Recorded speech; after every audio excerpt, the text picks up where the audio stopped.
SVC Media.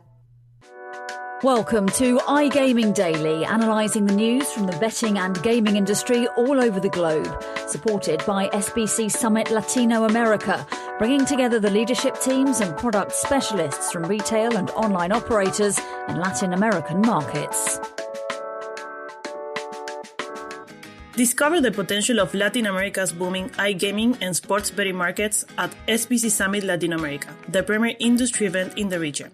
Join SBC at the Seminole Hard Rock Hotel and Casino in Miami from October 31st to November the 2nd. Register now at sbcevents.com. This week, the American Gaming Association has been at the centre of industry attention as it hosted G2E in Las Vegas. As around 25,000 descended upon the Venetian, the AGA marked the occasion by revealing the economic impact of the gaming industry throughout 2022. Headline figures show that the US industry is worth around $329 billion to the national economy and is one of the most crucial industries in the country. But what does this tell us about the state of US gaming after the rollout of regulated sports betting and iGaming? And could this influence a wave of iGaming legislation? That's what we'll chat about on today's episode of iGaming Daily, sponsored by SBC Summit Latino America. I'm Charlie Horner, Senior Journalist at SBC Americas, and today I'm not joined by Jessica Welman, but you will hear from her later on. Today I'm with Casino Beats editor Craig Davies. How are you doing? I'm good, mate. Thanks. I'm apologising to all Jessie's legions of fans who've tuned in, expecting some great insights. So I apologise. I'll endeavour to do my best. Yeah, well, good luck. We'll dive into this report then, because it was quite interesting. The AGA have obviously brought it out to coincide with G2E to make a few headlines. But I'll just run through some of the headline numbers. So the AGA, they worked with Oxford Economics to produce this report, and it's revealed that the gaming industry has created 1.8 million jobs across the country. 700,000 are directly employed by the industry.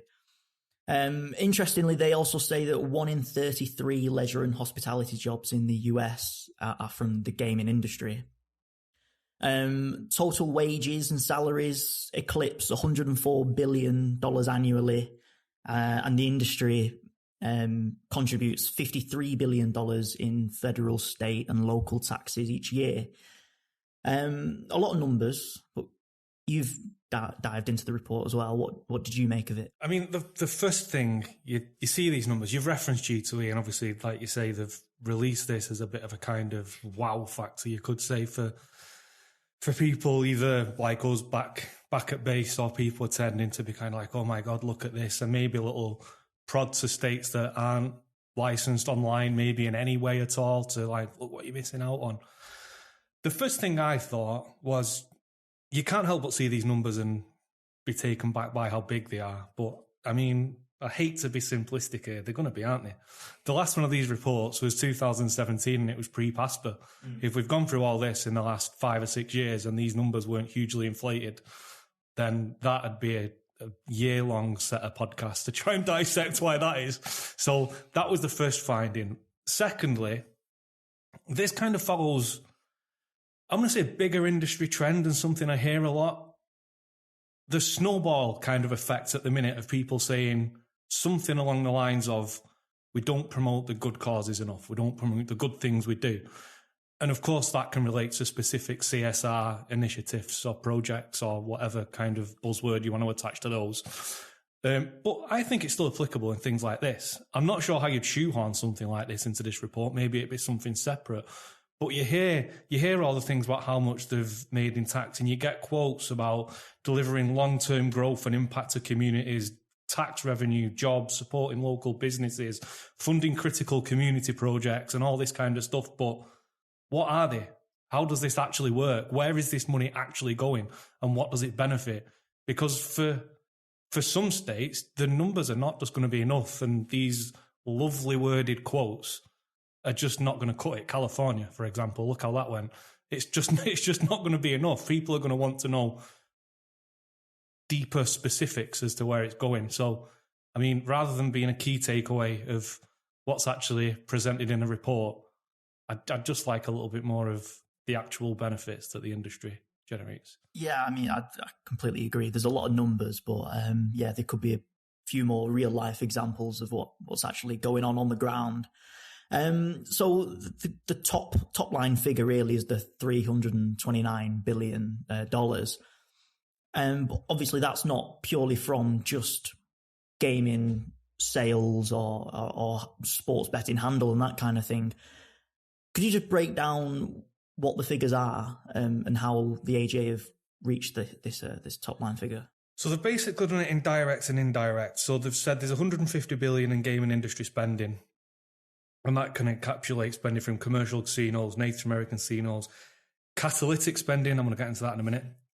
Gaming manufacturers and capital. That's with regards to new developments, renovations, upgrades, all that kind of stuff. They've also said there's $178 billion in indirect and induced business, which can be anything from, again, wider spending in the community, people spending stuff at retailers, restaurants, public transport, all this kind of stuff, which, while is spending outside of the casino, of course it is, that spending wouldn't have been there without the casino, for example. So it's all that kind of stuff. I'm aware I've just said 150 and 178 adds up to 329. I'm aware it doesn't. For anyone out there who wants to criticise me, the key thing for me, I think, is, well, both that indirect and the catalytic spending. It's interesting to see just how much spending is done kind of away from that main casino floor. Of course, casinos are much different in the US than they are over here. We might have a little bit of a bar and some bar snacks if we're lucky. It's a completely different proposition in the US. But to me, that was quite interesting just to see the numbers involved, just to see how much kind of the community impacts are away from what I've just said with regards to your tax dollars and all that kind of stuff. Just how much money these properties bring to the wider community and just how important they are, not just to that, for the jobs aspects as well. Yeah, I mean, I completely agree with you on the outside spending. We get these releases all the time of these new casino developments, and they detail all the new bars and restaurants and shops and things that they've got in. And sometimes I think, well, is it necessary? But clearly from this report it is. And then the jobs side of it as well. I mean, both you and I are covering the referendum in Richmond, and a key part of that is the thousands of jobs that the construction of that casino would bring. I'll stick with the land-based sector. Just how important is the land-based casino sector to the US economy, and how dominant is it in the industry, do you think? I mean, it is, and you'd imagine it always will be.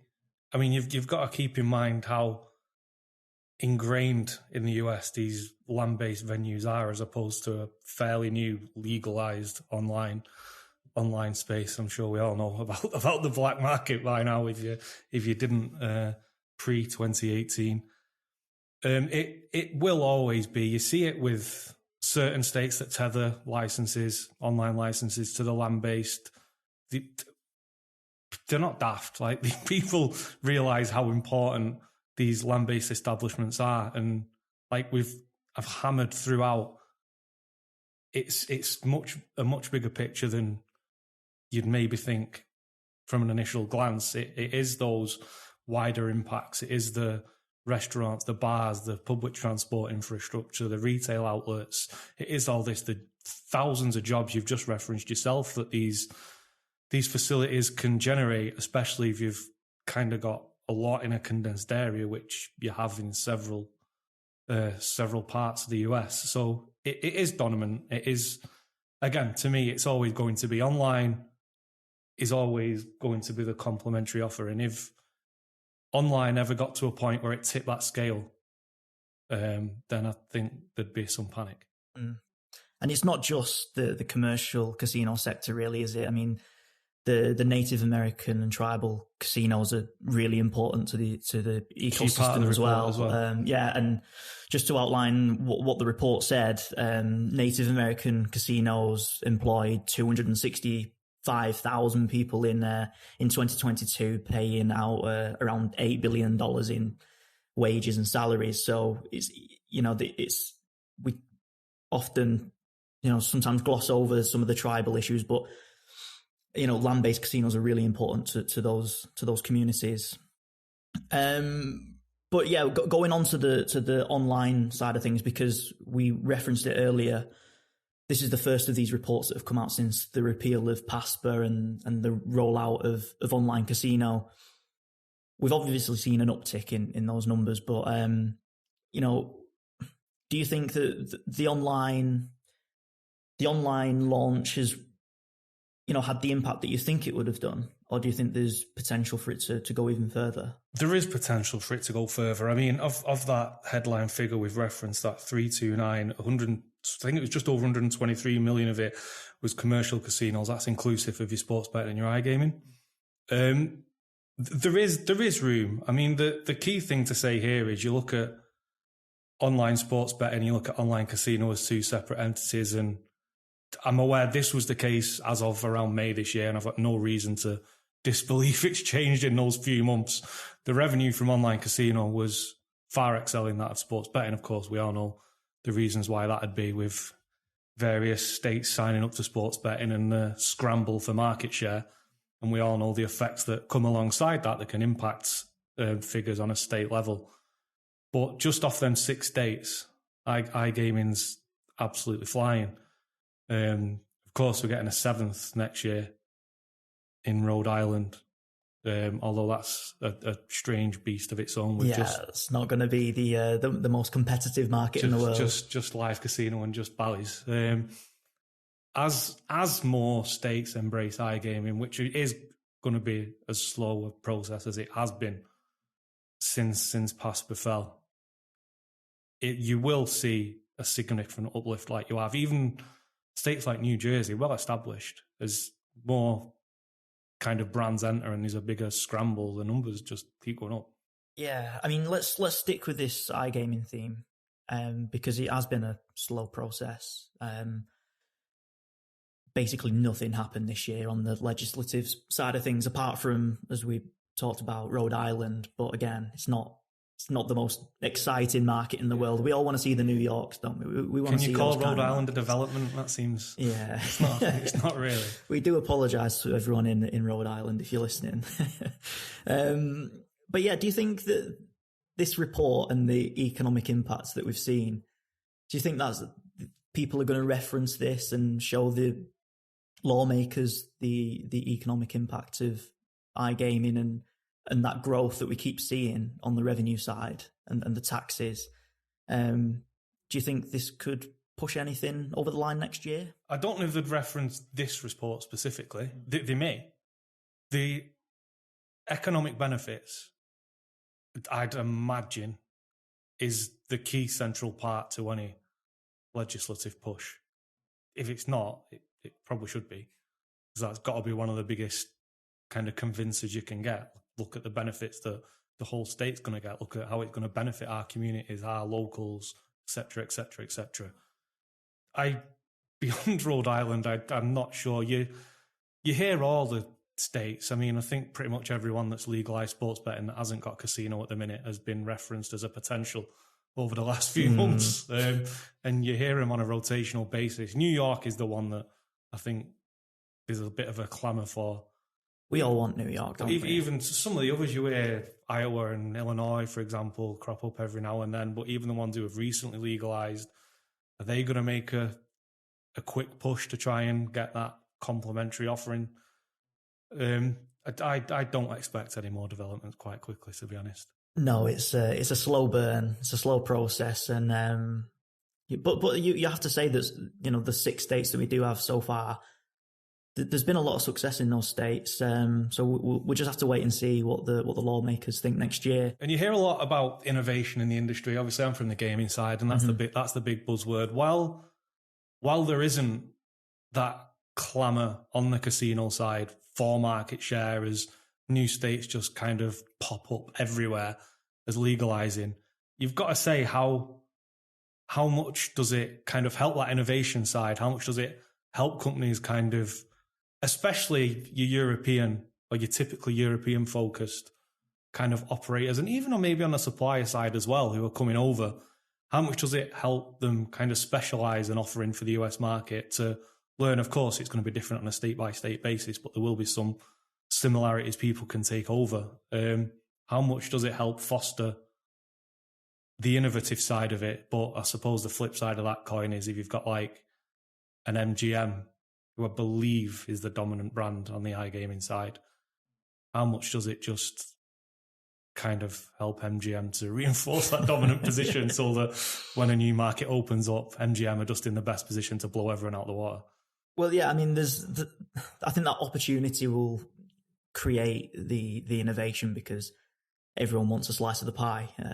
So, I mean, it's going to be a really interesting next 12 to 18 months to see what happens on that front. Craig, is there any big news on Casino Beats breaking in the last couple of days that you want to tell the listeners about? We've had a few things. We had an interesting one on Chinese and Philippine relations regarding online illegal operators, which is obviously, we've referenced the black market in the US. That was quite an interesting one. There's always things going on in Australia. The land-based scene there is in a bit of trouble, shall we say, and has been for a while. One thing, though, was, which might be a nice way to draw this chat to a close, was the UKGC's executive director, Tim Miller, who spoke at G2E this week. So there's your US tie in there. What a brilliance. And he was kind of just hammering home the importance of collaboration between regulators internationally. And as he's saying this on the platform he was, maybe on a state basis as well. Could we see that? I mean, we know the state by state level that the US works, so it's not going to be as simple as getting an international kind of tie up. So could we kind of see some regulators on a state level and the UKGC getting some MOUs and some collaborations going in the future? That could be one to look for. Yeah, definitely one to keep an eye on. You can read all about that at casinobeats.com. That's all we have time for now. But as you know, we've been talking about G2E throughout the show. Let's hop over now to Las Vegas, where Jessica Welman is reporting live from G2E. Thanks for listening to today's episode of iGaming Daily. Hi guys, it's Jessica Welman, and I am in Las Vegas for the Global Gaming Expo, and I'm not alone either. We've got a whole contingent of SBC people here, including Lou Mourino. Lou, have you done G2E before? Yeah, I think this is my fourth year in a row. Yeah. Yeah, old hat. Yeah, kind of. Yeah, it's been a busy conference so far. So let's just do, for people listening, what are kind of the conversations you feel like you're having the most this week so far? Yeah. Well, one thing that we've heard in past events is Brazil. Like everything is about Brazil right now. But in G2E, I think the nicest thing that it's happened this week is like having conversations about other countries. Like, for example, Colombia, because it's the most regulated country in Latam. They have everything. They legalized everything in 2016, and then they kept regulating stuff. So they have, like, the offering is by far the most complete in Latam. And right now they're going to have a new government at the end of the year, and all the operators and the regulator are like afraid that they're going to change the rules. And how, like, what does it mean for the other Latin countries that have built their own regulations on Colombia? So I think that's pretty exciting and terrifying at the same time, because it could change everything. And it's not just that, it's like Peru. There's a lot of Peruvians in here. They've been talking about how they have a regulation. They've had one since 2018 as well, but it doesn't get approved. It keeps changing every single month, and nothing is being published in like an official site. So there's a lot of frustration around that, and it could be as well one of the biggest markets in South America. But yeah, it's nice to change the focus of LATAM from Brazil to other countries, I guess. It's funny, what you're saying is going to sound very similar to what I'm hearing, but it's a different discussion.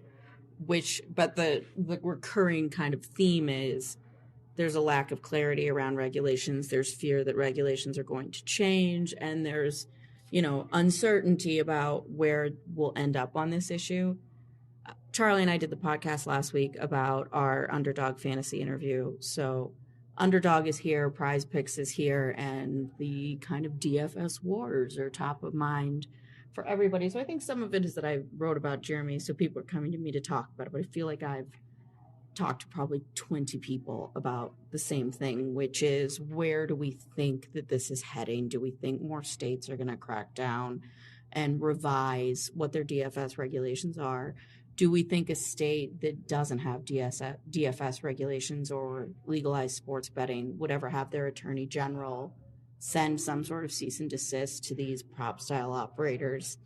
There's a lot of uncertainty, but there's also just so much animosity. It's a really tense room, especially like Underdog did an event on Monday and basically admitted the AGA did everything in their power to not have them do the event. I think some of it, though, this event, they did a panel. They did a responsible gambling panel at Venetian. And I think some of it, our conference team kind of put a different spin on this for me.